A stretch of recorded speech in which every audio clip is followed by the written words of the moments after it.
Hey everyone, welcome back to AI Architect series. I'm really glad you are here for this one. Today we are doing something a lot of tutorials skip. We are not just going to say agents have components.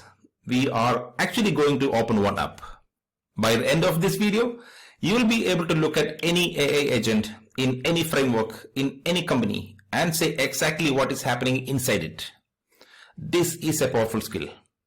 And it is what separates someone who uses AI agents from someone who designs them. Let's get into it. Let me start with a simple question. You have probably used an AI assistant before. You type something and it replies. Simple, right? But here is what I want you to think about.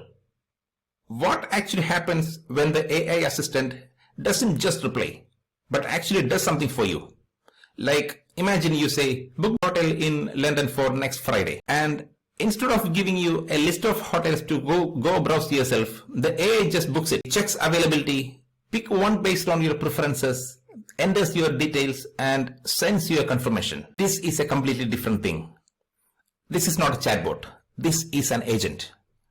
And today, we are going to look inside that agent and understand every single step it took to make that booking happen. Let us open the black box. A quick recap of episode 1. If you haven't watched episode 1, I would really recommend to watch it before proceeding further, because we have covered a lot of basics there. Link is in the description. In the last episode, we established 3 big ideas. First, agentic AI doesn't just answer questions. It takes real actions in the world. That's a big difference. Second, every agent runs on a loop. Those are perceive, plan, act, adapt, over and over again. Third, there are 5 pillars that every agent is built on. Those are goals, planning, memory, tools, and autonomy. Now in episode 1, I kept things high level. We looked at the agent from the outside. But today, we go inside.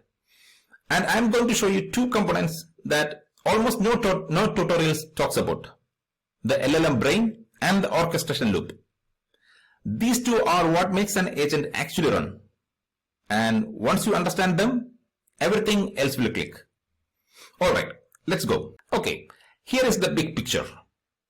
This diagram shows all 9 components of an AI agent. And I want you to take a moment to just look at it before we dive in. In the center, you have the main workflow. The agent receives a goal at the top. For example, book me a hotel in London for next Friday. Then it perceives the situation. Then the LLM brain thinks and plans. Then it takes action. And then feedback comes in and the loop starts again. On the left, you have memory. Think of it like the agent's notebook. It reads from it and writes to it constantly. On the right, you have tools. Think of it like the agent's phone. When it needs to get something done in the real world, it uses a tool. That dashed box around everything, that is the agent's boundary. Inside that boundary, the agent is in control. Outside it, things can go wrong. APIs can fail, users can be slow, other systems can behave unexpectedly. And orchestration loop? It keeps everything running in cycles until the job is done. We are going to go through each of these one by one. So don't worry if it feels like a lot right now. It will all make sense. Okay, let's talk about the 2 components that most tutorials completely ignore. The LLM brain and the orchestration loop. Starting with the LLM brain. So here's the thing. The LLM, which is the large language model, that is the intelligence at the center of every agent. Every single decision the agent makes comes from one LLM call. You give it the current situation and it tells you what to do next. But here is something really important.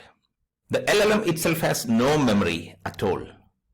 Think of it like this. Imagine you hire a brilliant consultant, but every time they walk into a meeting room, they have completely forgotten everything that happened in every previous meeting, every single time. That is what an LLM is like by default. It only knows what you put in front of it right now.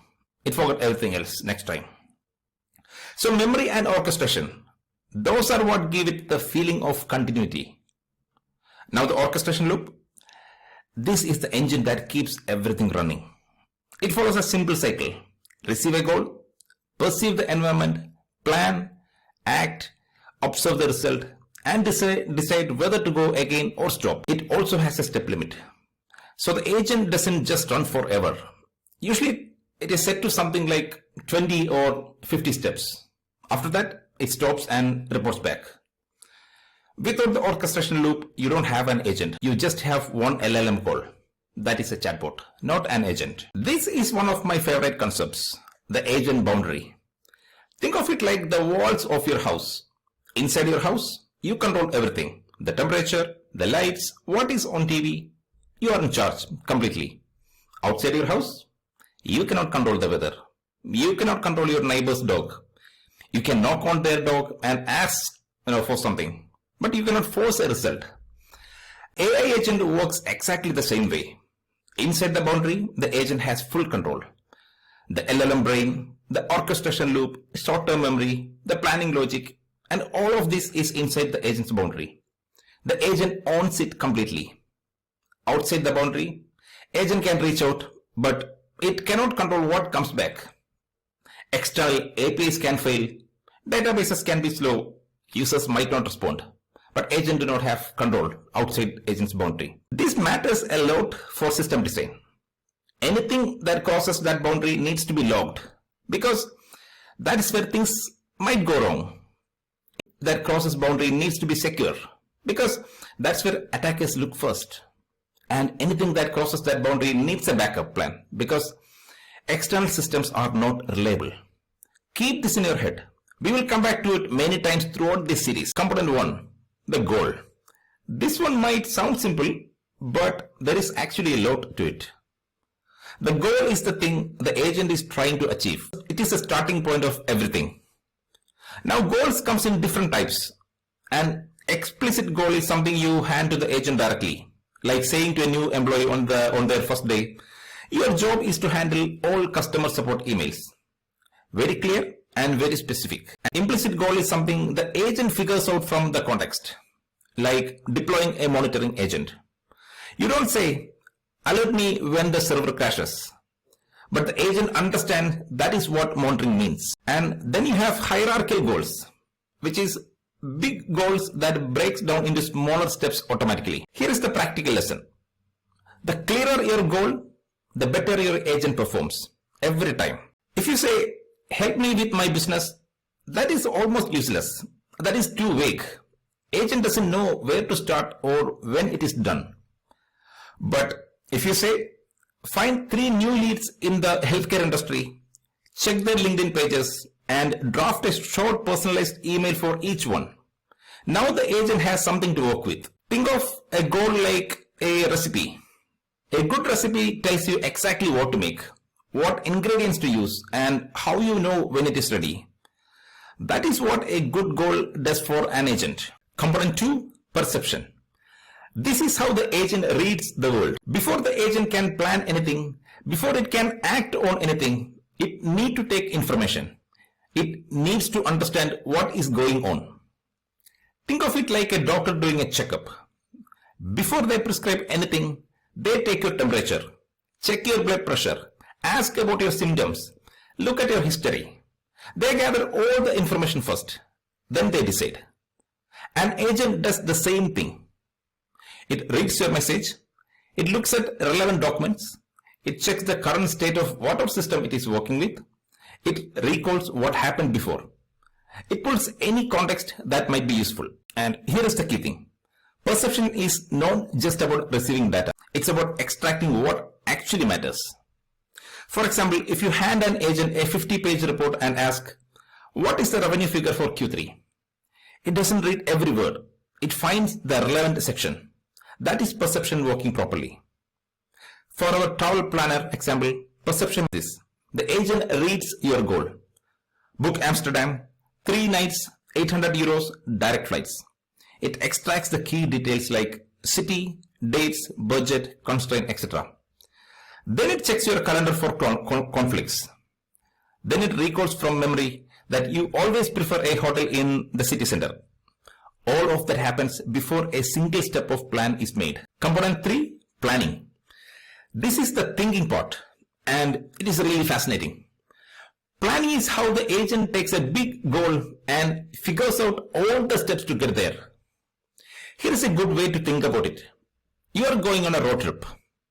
You don't just get in the car and start driving. You think about it first.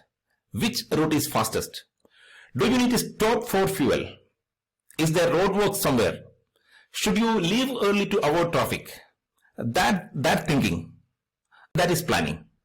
The agent does the same thing. It looks at the goal and what are the steps I need to take? In what order? What could go wrong? And what do I do if it does? One of the most common planning pattern is called REACT. It stands for reason, act, observe. The agent thinks about what to do. Does it?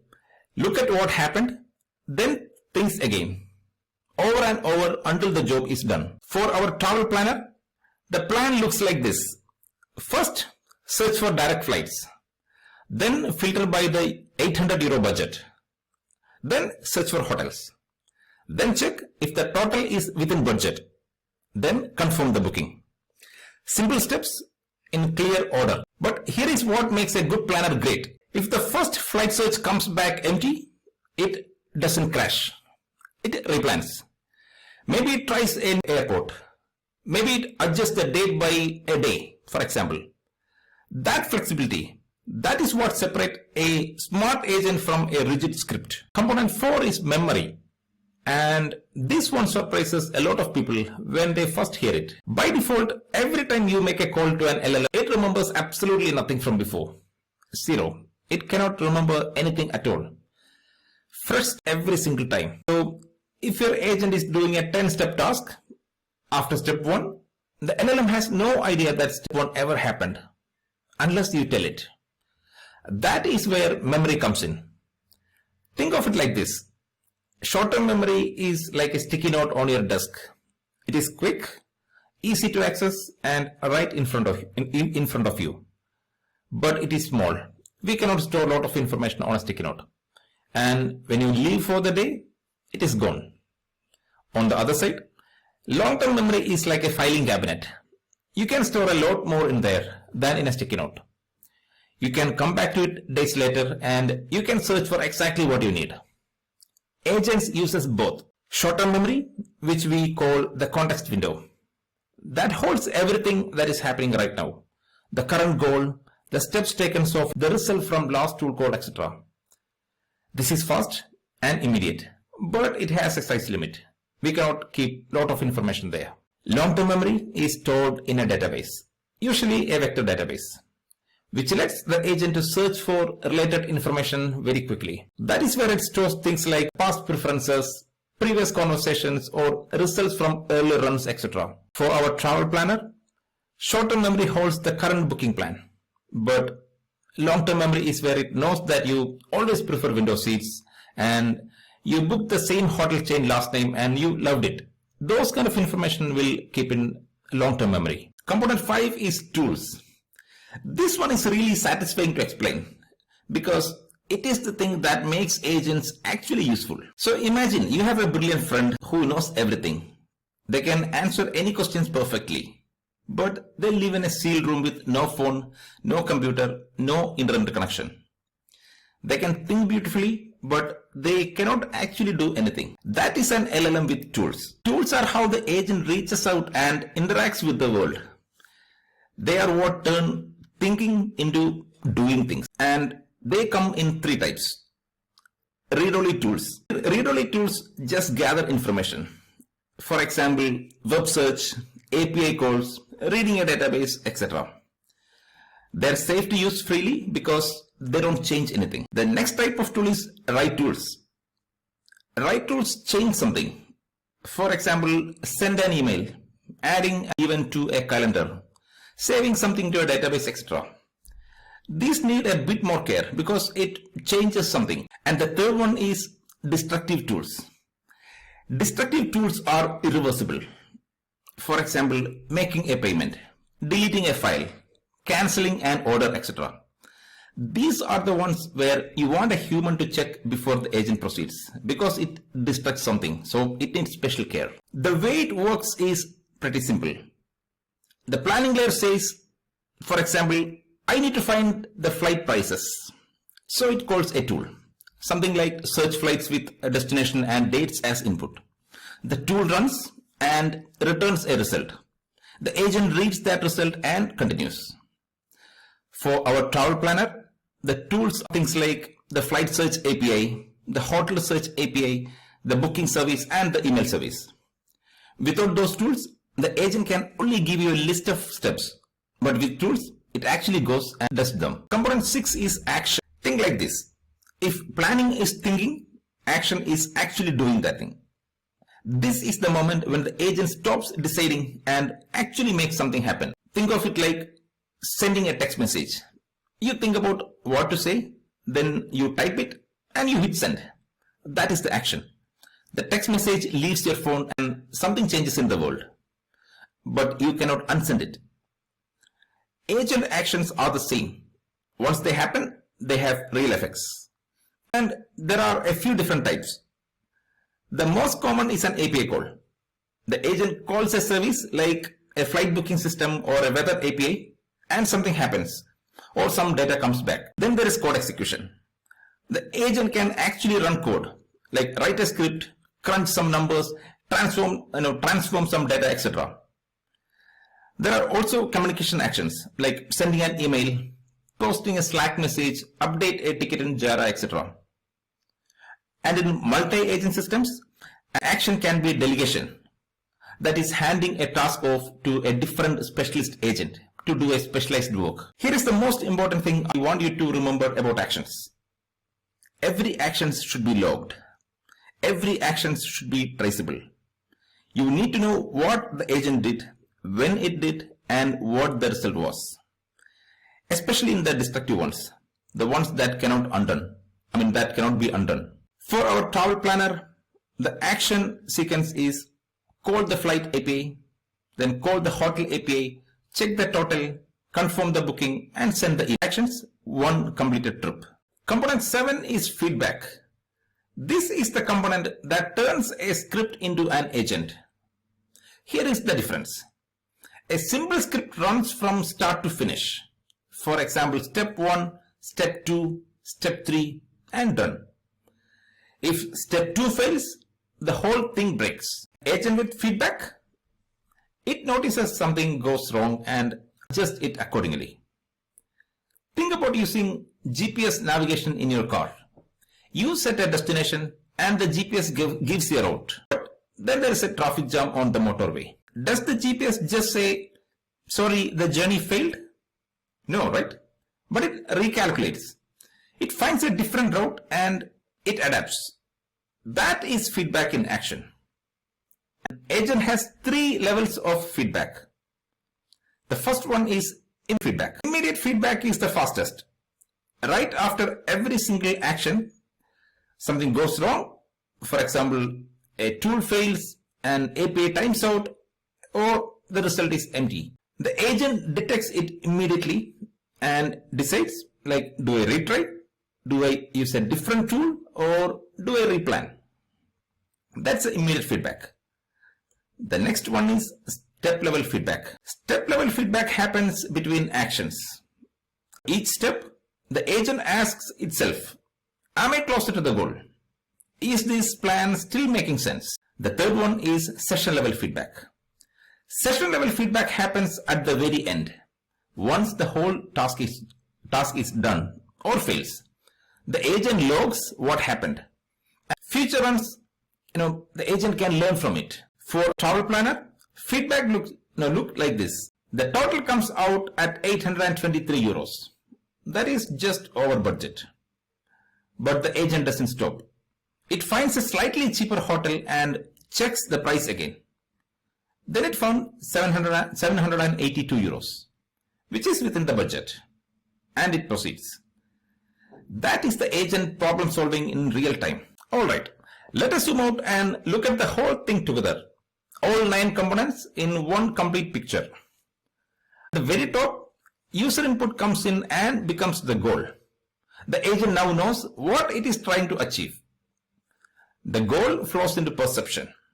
The agent reads its environment like your message, your preferences, or any relevant data.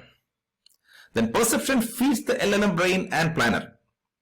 That is where the thinking happens.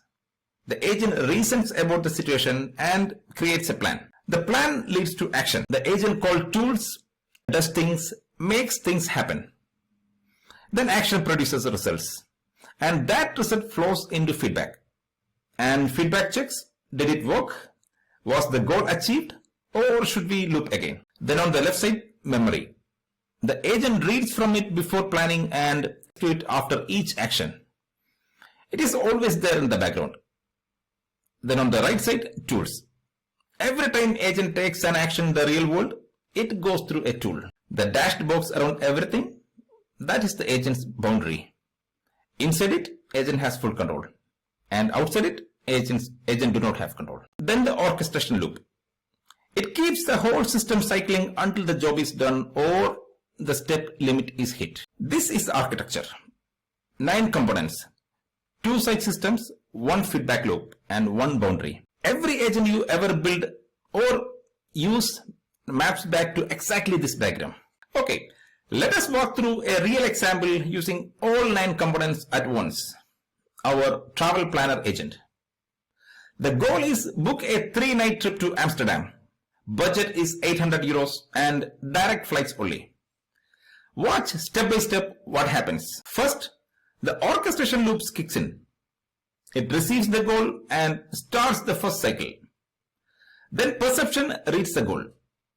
It extracts the key details like city is Amsterdam, 3 nights, budget is 800 euros and must be direct flights. Then memory. It recalls that this user always prefers hotel in the city center and tends to avoid XJet. Then the LLM brain receives all of this. The goal, the extracted details, the memory, etc. and reasons about what to do. It decides a plan. Planning breaks it down, like search flights first, filter by budget, then search hotels, check the total and then confirm. Then tools get to work. It calls the flight search API, the hotel search API and the price total function. Then action. The total comes back at 782 euros. That is within budget. So the agent calls the booking confirmation API and then sends a confirmation email to the user. Finally, feedback. All actions succeeded. The agent writes the booking reference to long-term memory and closes the loop. The goal is complete.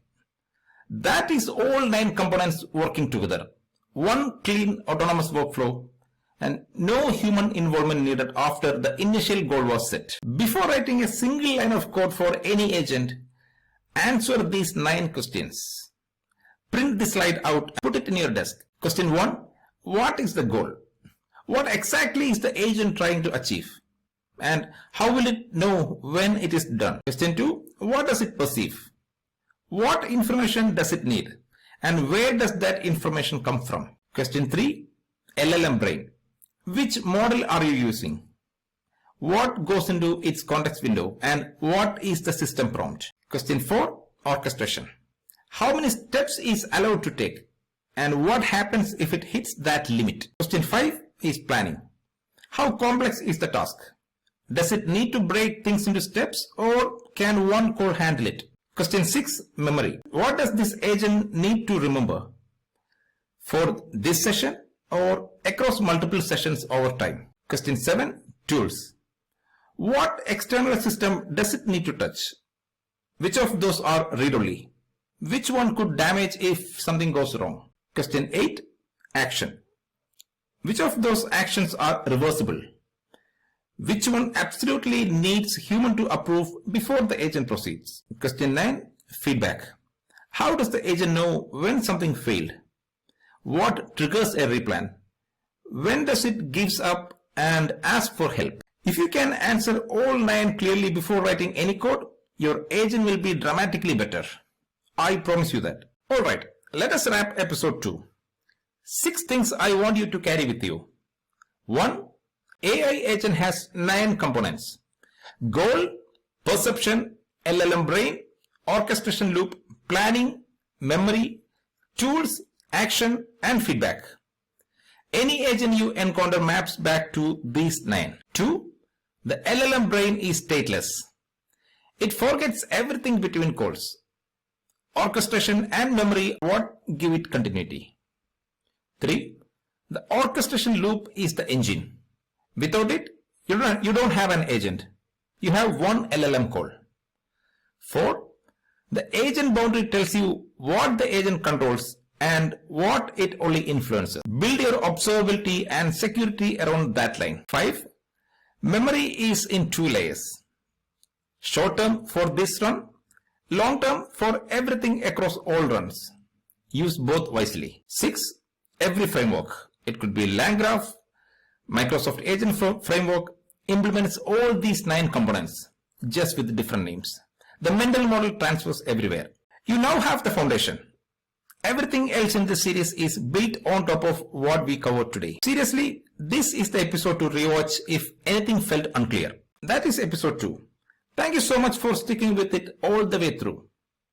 In episode 3, we go very deep on one specific component, tools. We are going to look at how function calling actually works inside the model. We will design proper tool schemas and we will talk about MCP, the Model Context Protocol, which is becoming the standard way agents connect to external services. And we will build a tool using agent together from the scratch. Stay tuned for that.